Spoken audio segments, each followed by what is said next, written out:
someone's had a little moment through there, or a big moment. Actually, it's not too bad. That's on the exit of the tunnel again. It's Rio Haryanto.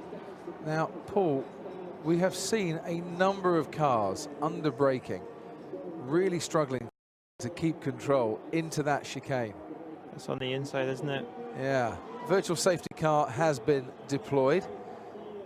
And I wonder if the session actually might get red flagged whilst they recover that manner, which is going nowhere without a trolley or maybe a crane and some marshals helping.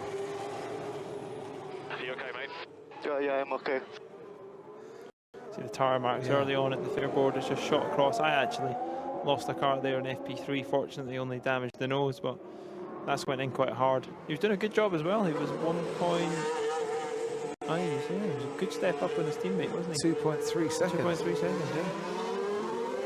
To be honest, on the ultra soft tyre and wehrlein on the super soft.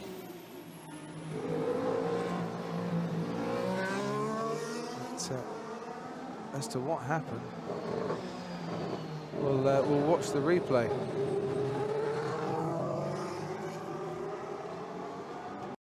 Is it the tailwind? Is it the increased speeds that we're seeing this year? Why is this now becoming so tricky? I don't think it is. I think if you look back, it's always been an issue.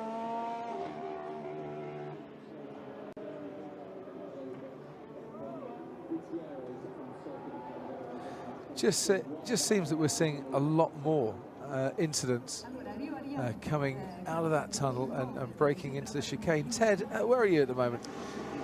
As it happens, I'm just outside the Sauber garage. Right. I was just going to get a line for you on Toro Rosso and Sauber. We like to cover all the teams, don't we, Crofty? But I agree with Paul. I think this is about normal, and I think actually, Crofty, this relates to your little hobby horse about track limits. And this is what happens, isn't it? When you get to a circuit, a proper test, cynics might say, of man and machine, when you're not allowed to just get a, get out of jail free card if you exceed the track limits. What if there was a wall there? We always say, don't we? And there is. Exactly. And they get here, and that's why this is such a true test in the classic style. The circuit hasn't really, all right, you could say it's been compromised slightly, but not compared to many others and new build circuits around the world. This is what happens when there's a bit of Armco there. You do get these That's very true. little things. So tell us about Toro Rosso and Sauber, and we'll move on. Martin Brundle, I think, is actually down there at the moment. do you want to speak to Martin now? We'll speak to Martin. Yeah. I don't know if you saw what happened with Haryanto. We've not seen it. We're going to see a replay now, actually. Just as I say, I don't know if you've got a monitor down there with you, but he's through the tunnel and then out into the daylight, under braking, just lost the rear the minute he brakes on and clattered the wall. Big impact for him. Martin. Yeah, I'm standing against the barrier that he hit. That's absolutely unmarked. It came off rather better than the car. You can see the skid marks coming down the hill. It's so much shorter when he's standing here, so much shorter, that braking area, than you imagine. I'm surrounded by an army of marshals in their orange overalls and some pompiers and some corner workers, a half a dozen photographers.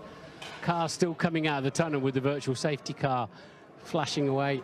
There were loads of men on the track, men and women maybe, on the track, double wave yellows telling the drivers, people on track, and they were all being quite sensible coming down there and then being slowed down a bit extra as well. And they appear to be getting back to their positions. Just yet another Monaco incident. No drama, no panic, and retaking their stations. That one is over and done. I can see the car being lifted up in the air now and onto a trailer. I don't know if you saw that from the classic here. Get themselves inside.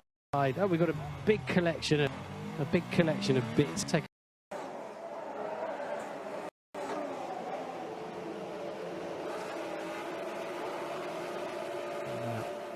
choosing to line up on pole position there. Then off on his final lap of the day. A day that has been a bit frustrating really for Mercedes. 6/10 off the pace. Ricciardo ahead of Hamilton, ahead of Rosberg, ahead of Verstappen.